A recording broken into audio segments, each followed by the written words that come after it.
Okay, finally got this bad boy running. Thanks to Ken, a few other people that helped us. That's a 10 million BTU afterburner capable of 2200 degrees Fahrenheit. They put transformer cores in here, all that stuff. Burn off all the contaminants. This burns up all the PCBs.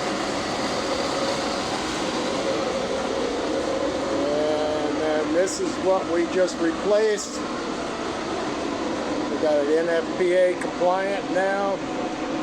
All the 110 control wires are in one panel.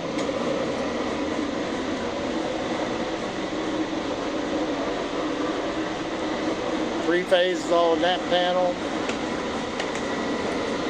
Draft and oxygen controls over here. Motor drives, motor drive. Disconnects. We're all done. So, it's time to patch it up. Later.